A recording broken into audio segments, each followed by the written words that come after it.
مرکزی مسلم لیگ کے کراچی آفس میں خوش آمدید کہتا ہوں۔ آج کی پریس کانفرنس میں میرے ساتھ دائیں طرف فنانس سیکرٹری محترم جناب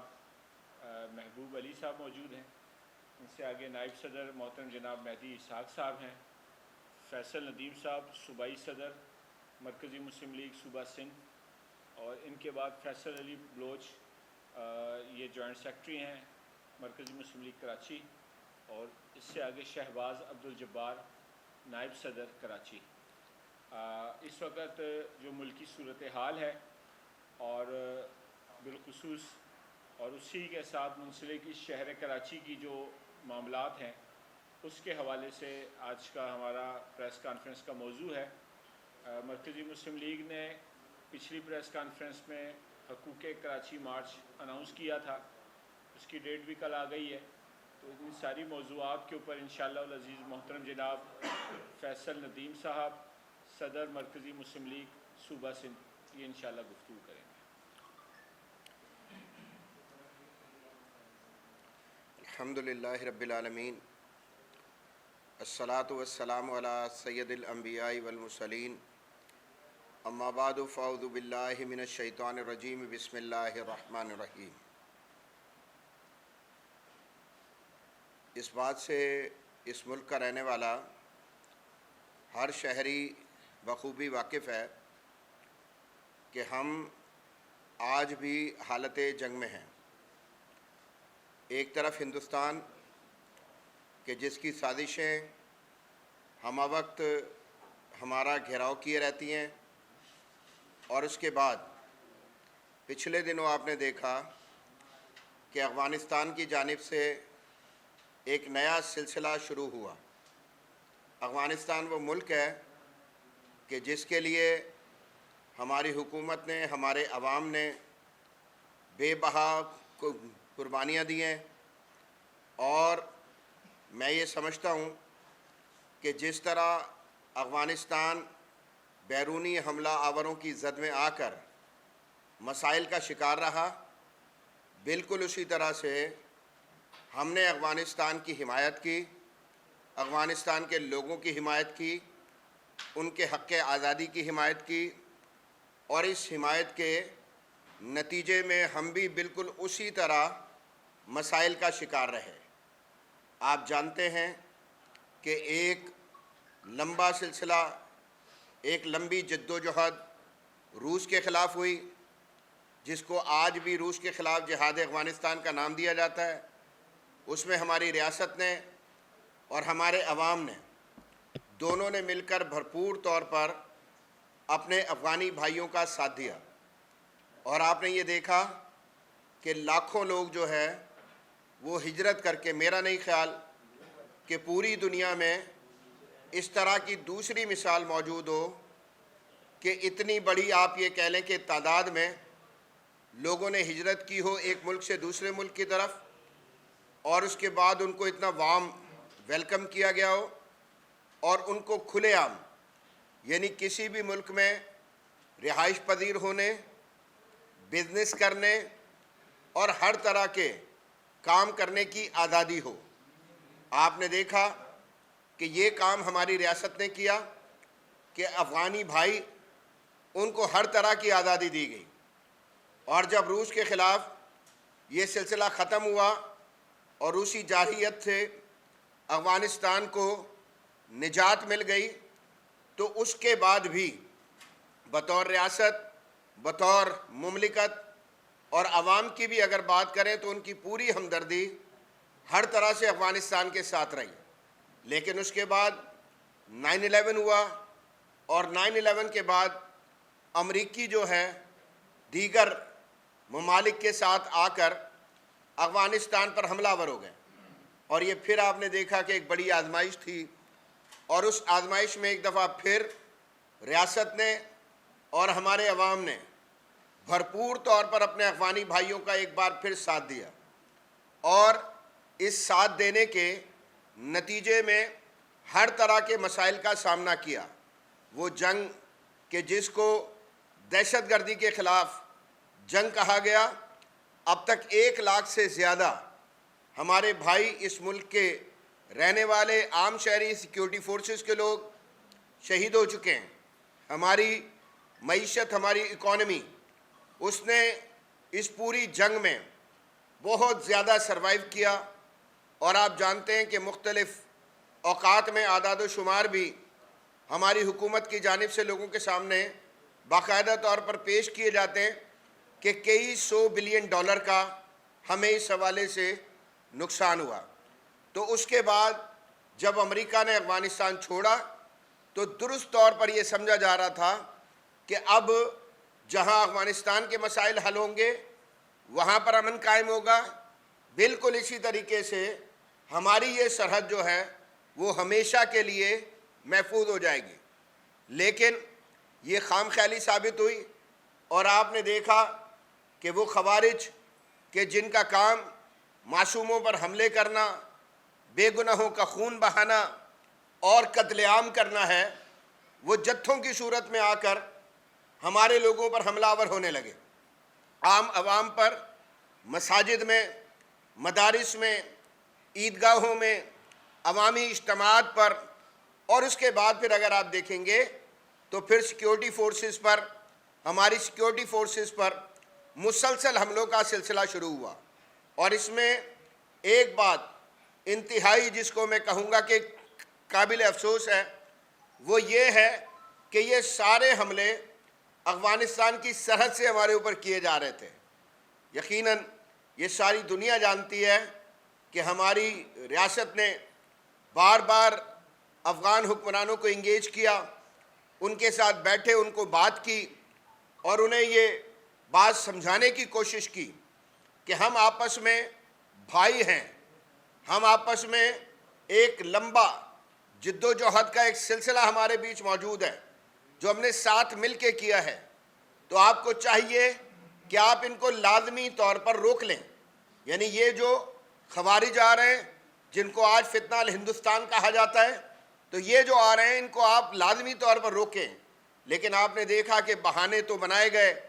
اور مختلف قسم کے عذر جو ہے وہ گھڑ گھڑ کر لوگوں کے سامنے جو ہے وہ آپ یہ کہہ لیں کہ رکھے گئے, پیش کیے گئے, لیکن عملی اقدام اس حوالے سے کوئی نہیں اٹھایا گیا. نتیجہ یہ نکلا کہ نقصانات کا سلسلہ جو ہے وہ بڑھتا چلا گیا. اب ٹی ٹی پی افغانستان میں, بی ایل اے افغانستان میں, بی آر اے افغانستان میں, اور پاکستان میں مختلف مسائل کا سبب بننے والے علیحدگی پسند جتنے گروپس ہیں ان کے قائدین اگر آپ دیکھیں گے تو ان کا ٹھکانہ سب کا افغانستان میں. تو میں یہ سمجھتا ہوں کہ اس حوالے سے افغان حکومت کو ہوش کے ناخن لینے چاہیے. اور اگلا جو کام کیا گیا وہ اور زیادہ خطرناک تھا, اور وہ یہ تھا کہ وہ ہندوستان کہ جس نے امریکہ اور اس کے جو ہواری تھے ان کے خلاف امارت اسلامی کی جو جد و جہد تھی 20 سالہ, اس میں کلی طور پر یہ امارت اسلامی کے خلاف سب کچھ کیا. آپ نے دیکھا کہ اپنی افواج بھیجی, آپ نے دیکھا کہ اس وقت کی جو افغان گورنمنٹ تھی اس کی مالی سپورٹ کی, منصوبہ جات اس طرح کے بنائے کہ جس کے ذریعے سے ان کی حمایت ہو سکتی تھی, اور افغان عوام کے قتل میں جو بیرونی حملہ آور تھے ان کی ہر طرح کی مدد کی. اور یہ جو ٹی ٹی اے کے لوگ ہیں اور امارت اسلامی کے لوگ ہیں ان کے حوالے سے جو ہندوستان کا موقف رہا اس کو بھی ساری دنیا جانتی ہے. تو ہم اس پر افسوس کا اظہار کرتے ہیں کہ آپ گئے اور جا کر آپ ان لوگوں کے ساتھ بیٹھے کہ جو بالکل کھلے عام اسلام اور مسلمانوں کے خلاف اپنے عزائم کا اظہار کرتے ہیں, جن کی چیرہ دستیوں سے ان کے اپنے عوام, مسلم عوام, وہ آپ اگر دیکھیں گے تو وہ بھی بچ نہیں پاتے. ہندوستان میں خود مسلمانوں کا عرصہ حیات آپ نے دیکھا کہ تنگ کیا گیا ہے. بابری مسجد سے لے کر آج تک جو صورتحال ہے وہ آپ کے سامنے ہے. نئے نئے اس طرح کے رولز بنائے گئے, لاز لائے گئے کہ جس کے ذریعے سے مسلمانوں کا عرصہ حیات ہندوستان میں باقاعدہ آپ یہ جانتے ہیں کہ تنگ کیا جائے. تو یہ سب کچھ ہوتا رہا, اور مقبوضہ جو ہے جموں کشمیر اس میں جو ظلم کی داستانیں ہیں وہ بھی سب کے سامنے ہیں. لیکن آپ چلے گئے, جا کر مودی جی کے ساتھ بیٹھ گئے,